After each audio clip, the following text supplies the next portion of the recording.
দেখুন তো কত সুন্দর প্রমোশন করে যাচ্ছে নিজের ছবির। এইরকম প্রমোশন শেখা উচিত বাকিদের। এখনো সিনেমাটা সাইনিং হয়েছে কিনা জানি না। সিনেমাটা আসলেই আগামী বছর আসবে কিনা তাই জানি না। কিন্তু অনন্য মামুন কিন্তু নিজের সিনেমা নিয়ে ঠিকই প্রচারণা করে যাচ্ছেন অন সোশ্যাল মিডিয়া প্ল্যাটফর্ম। হ্যাঁ, এটা অবশ্যই অ্যাপ্রিশিয়েট করার মতন একটা ব্যাপার। একদিকে আমরা রকস্টার নিয়ে এখন প্রচণ্ড মাতোয়ারা হয়ে আছি। তারই মধ্যে অনন্য মামুন কিন্তু চোখ থেকে সরতে দিচ্ছে না যে একটা সিনেমা তিনি বানাচ্ছেন। তিনি কি ডিরেক্টর হিসেবে আছেন নাকি তিনি সিনেমাটার সঙ্গে যুক্ত আছেন অ্যাজ আ কো-প্রোডিউসার আমি ঠিক জানি না। বাট শের বলে একটা সিনেমা যে তারা প্ল্যান করেছে এবং মেগাস্টার শাকিব খানের সঙ্গে যে একটা প্রাথমিক পর্যায়ের কথা হয়েছে, এইটুকুনি আমরা জানতে পেরেছি। এর বাইরে আর কিছু জানতে পারিনি। কিন্তু অনন্য মামুন প্রচারণায় ভাই সেরা লেভেলের ব্যাপার দিচ্ছে, সেরা লেভেলের ব্যাপার। আপনারা ভাবুন, আমার মনে হয় অনন্য মামুন এখন কলকাতায়। আমার এটা মনে হয়।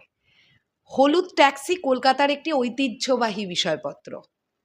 হলুদ ট্যাক্সি স্ট্যান্ডের সামনে দাঁড়িয়ে একটা সুন্দর ফটো পোস্ট করে লিখছেন কি প্রি প্রোডাকশন নিয়ে দৌড়ের মধ্যে আছি। কিসের প্রি প্রোডাকশন করছেন উনি কলকাতায়? ডেফিনেটলি আমরা ধরে নিতে পারি শের বলে সিনেমাটার প্রি প্রোডাকশন করছেন। তাহলে এই যে দর্শকের মধ্যে একটা আলোচনা রাখার যে টেন্ডেন্সি, এটা কিন্তু উনি করেই যাচ্ছেন। এটা ডেফিনেটলি ভালো একটা দিক। এটার মধ্যে খারাপ ব্যাপার কিচ্ছু নেই। আরেকটা ব্যাপার আমার ভাল লেগেছে, যে সময়টাতে দাঁড়িয়ে মেগাস্টার শাকিব খান এবং আরও একজন অভিনেতার একসঙ্গে পোল ক্রিয়েট করে এটা দর্শকের সামনে পুশ আপ করার চেষ্টা করা হচ্ছে। মেগাস্টার শাকিব খান এবং আরেকজন তিনি নাকি সমান ক্যাটাগরিতে পড়ছেন ক্রেজের দিক থেকে। সেই সময় অনন্য মামুন আবারও একটি ছবি পোস্ট করে মনে করিয়ে দিয়েছেন, দুই বাংলার একজনই নায়ক মেগাস্টার শাকিব খান, যিনি দুবাইয়ের গোল্ডেন ভিসা পেয়েছেন। বাংলাদেশি নায়ক হিসেবে নন, বাংলার নায়ক হিসেবে পেয়েছেন। তো সব কিছু না লিখতে হয় না, কিছু কিছু জিনিস ফটো পোস্ট করে বুঝিয়ে দেওয়া যায়। আসলেই অনন্য মামুনের এই পোস্টটা আজকের দিনে দাঁড়িয়ে খুব রেলেভেন্ট। আবারও মানুষকে রিকল করে দেওয়া যে কে মেগাস্টার শাকিব খান। তো এই বিষয়টা ভালো, আমার কিন্তু বেশ ভালো লাগলো।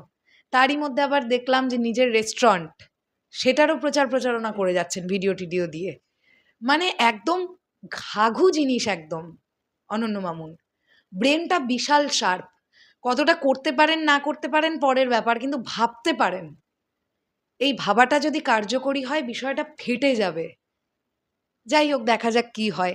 তো আপাতত আমরা জানতে পারলাম যে এই সিনেমাটার প্রি প্রোডাকশন নিয়ে কিন্তু অনন্য মামুন খুব ব্যস্ত আছেন। তাহলে দেখবার ব্যাপার এটাই যে এই সিনেমাটা ২০২৭এই আসছে কিনা। আপনাদের কি মনে হয় কমেন্ট সেকশনে জানাবেন। টাটা।